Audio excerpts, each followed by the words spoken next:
Astronomy 101. It's pretty neat. Astronomy has been around since ancient civilizations like the Mesopotamians and the Egyptians over 6,000 years ago. The Mesopotamians were the first astronomers to make long-term records of their observations. They originated the idea of dividing a circle into 360 degrees.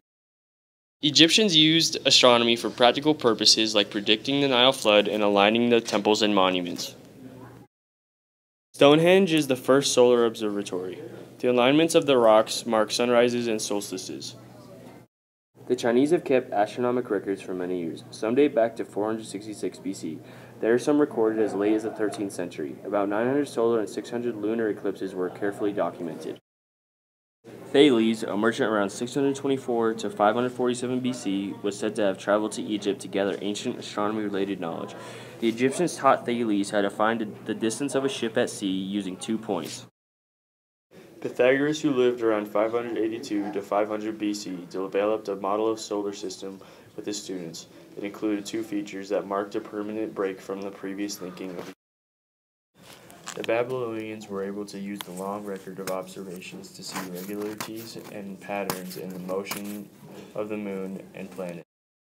Aristotle, a student of Plato, argued that all celestial motions must be circular.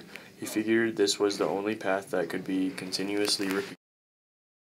Aristarchus applied geometry to the study of astronomy. He showed that it is possible to use geometry to find the distance to the moon and the relative distance and sizes of the sun and moon.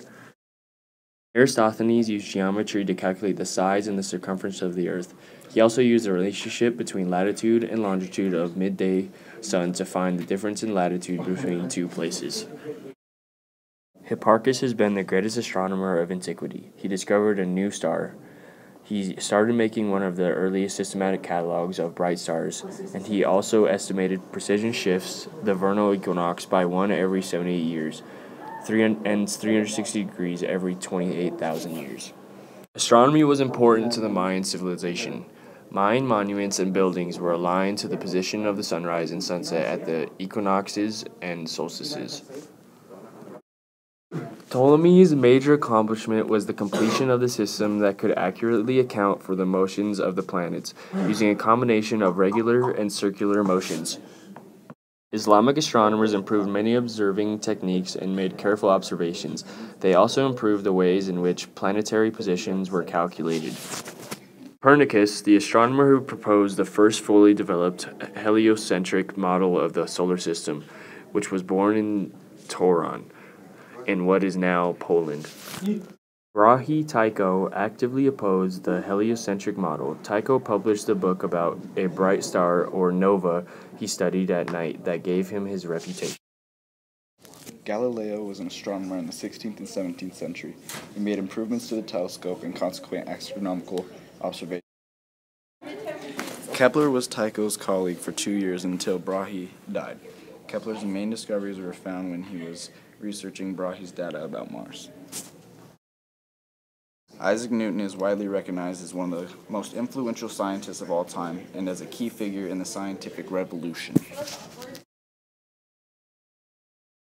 Edmund Halley was an English astronomer, geophysicist, mathematician, meteorologist, and physicist who is best known for computing the orbit of the eponymous Halley's Comet. He was the second astronomer royal in Britain, succeeding John Flamsteed. Albert Einstein was a German-born theoretical physicist. He developed the general theory of relativity, one of the 2 pillars of modern physics. He is best known in popular culture for his mass minus energy equivalence formula, E equals mc squared. He received the 1921 Nobel Prize in Physics for his services to theoretical physics, and especially for his discovery of the law of photoelectric effect. Niels Bohr was a Danish physicist who made foundational contributions to understanding atomic structure and quantum theory, for which he received the Nobel Prize in Physics in 1922. Bohr was also a philosopher and promoter of scientific research. Bohr developed the Bohr model of the atom, in which he proposed that levels of electrons are discrete, and that electrons revolve in stable orbits around the atomic nucleus, but can jump from one energy level to the other. Although the Bohr model was supplemented by other models, its underlying principles remained valid. Wolfgang Pauli was an Austrian-born Swiss theoretical physicist and one of the pioneers of quantum physics. In 1945, after having been nominated by Albert Einstein, Pauli received the Nobel Prize in Physics.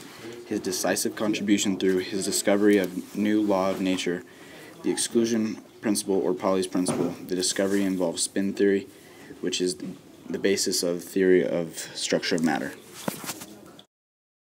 Edwin Hubble was an American astronomer who played a crucial role in establishing the field of extragalactic astronomy and is generally regarded as one of the most important observational cosmologists of the 20th century. The Hubble Space Telescope was also named after Mr. Hubble. Georges Lemaitre was a Belgian Jesuit priest, astronomer, and professor of the physics at the French section of the Catholic University of Louvain. He was the first known academic to propose the theory of the expansion of the universe, widely misattributed to Edwin Hubble.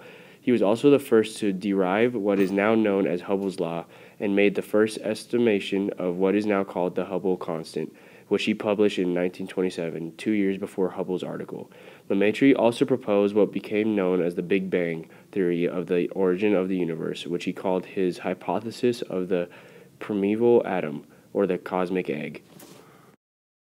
Robert Oppenheimer was an American theoretical physicist and professor of physics at the University of California, Berkeley. He's among the persons who are often called the father of the atomic bomb for their role in the Manhattan Project, the World War II project that developed the first nuclear weapons.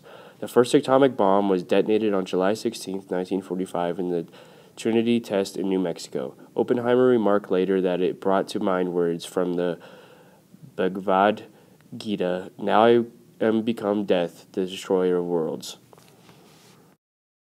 Fred Hoyle was an English astronomer noted primarily for the theory of stellar nucleosynthesis and his often controversial stances on other cosmological and scientific matters, in particular his rejection of the Big Bang theory, a term originally coined by him on BBC Radio. In addition to his work as an astronomer, Hoyle was a writer of science fiction, including a number of books co-written with his son, Geoffrey Hoyle. Hoyle spent most of his working life at the Institute of Astronomy at Cambridge and served as its director for the number of years.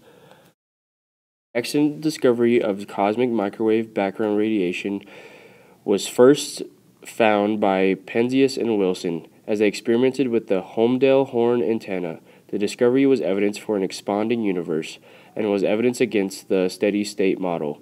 In 1978, Penzias and Wilson were awarded the Nobel Prize for Physics for their joint. Armstrong and Aldrin were the first two men to walk on the moon, Armstrong first and Aldrin second. Astronomy was studied by and still researched by people today. Astronomy is pretty neat.